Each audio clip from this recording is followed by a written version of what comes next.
بسم اللہ الرحمن الرحیم۔ ناظرین و سامعین، سٹوری میگ یوٹیوب چینل کی طرف سے السلام علیکم۔ امید ہے آپ خیریت سے ہوں گے۔ میری دعا ہے کہ اللہ پاک آپ کو خیریت سے رکھے۔ میرا دوست مجھے کہنے لگا کہ بچپن میں ہمارے محلے میں ایک صاحب رہا کرتے تھے جن کا کسی صدمہ یا بیماری سے دماغی توازن بگڑ گیا تھا۔ جب وہ ٹھیک ہوا کرتے تھے میں اس وقت بھی انہیں جانتا تھا۔ صاف رنگت، مضبوط شخصیت اور مہذب لہجہ، یہ تینوں اوصاف ان میں موجود تھے، لیکن اس دماغی بیماری کی وجہ سے ان پر اکثر ایسی حالت طاری ہو جایا کرتی تھی کہ وہ گندی گندی گالیاں دینے لگتے۔ ظاہر ہے اس وجہ سے سب ان سے خوف زدہ رہنے لگے۔ بچے ڈرتے تھے لیکن موقع ملتے ہی انہیں چھیڑ کر مزہ بھی لیتے تھے۔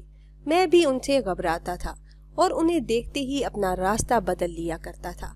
وقت گزرتا گیا، میں انگلینڈ آ گیا اور یوں ہی زندگی گزرنے لگی۔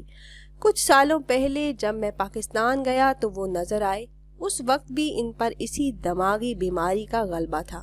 ان کی آنکھیں غصے سے سرخ اور زبان پر گالیاں تھیں، لیکن اس بار نامعلوم مجھے کیا ہوا، میں ہمت کر کے ان کے پاس چلا گیا اور گرم جوشی سے انہیں سلام کیا۔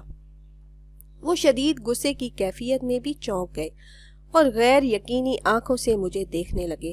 پھر غر بڑھا کر دھیمے لہجے میں مجھے وعلیکم السلام کہا، مجھ سے ہاتھ ملایا اور خاموشی سے گھر کے اندر چلے گئے۔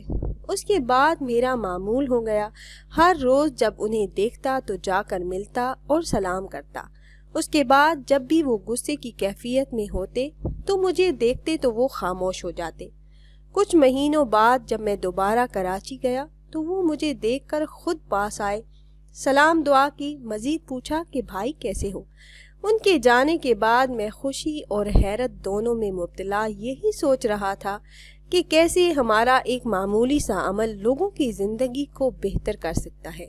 کافی سالوں پہلے میں ایک ریٹیل سٹور میں مینیجر ہوا کرتا تھا۔ وہاں ایک انگریز لڑکی سے تمام مینیجرز بہت زیادہ تنگ تھے۔ یہ لڑکی چھوٹی چھوٹی باتوں پر آنسو بہاتی رہتی اور ہر دوسرے روز بے ہوش ہو جاتی۔ شکل و صورت کے لحاظ سے اس قدر سفید تھی کہ مانو خون ہی نہ ہو۔ قانونی پیچیدگی کی وجہ سے اسے نکالنا بھی ہائر مینجمنٹ کے ہاتھ میں نہ تھا، لہٰذا اسے ایک کے بعد دوسرے ڈپارٹمنٹ میں ٹرانسفر کیا جاتا رہا، مگر ہر ڈپارٹمنٹ مینیجر نے کان پکڑ لیے۔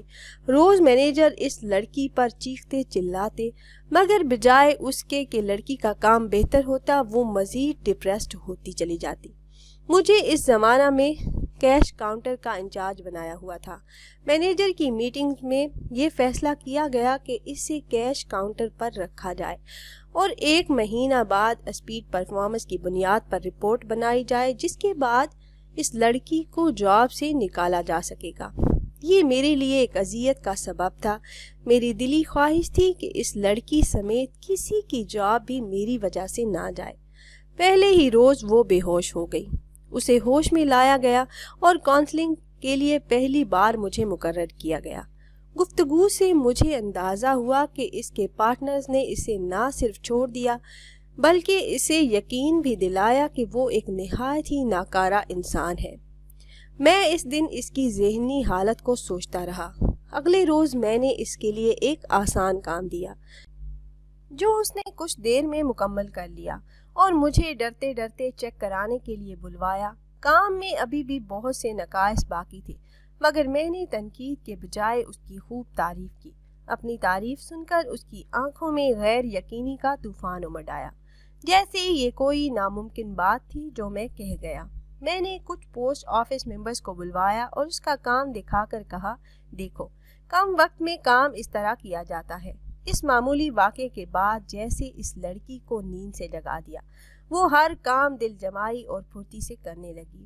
میں اس کے کام کی خوب تعریف کرتا۔ مہینہ بعد مجھے مینیجرز میٹنگ میں بلوایا گیا۔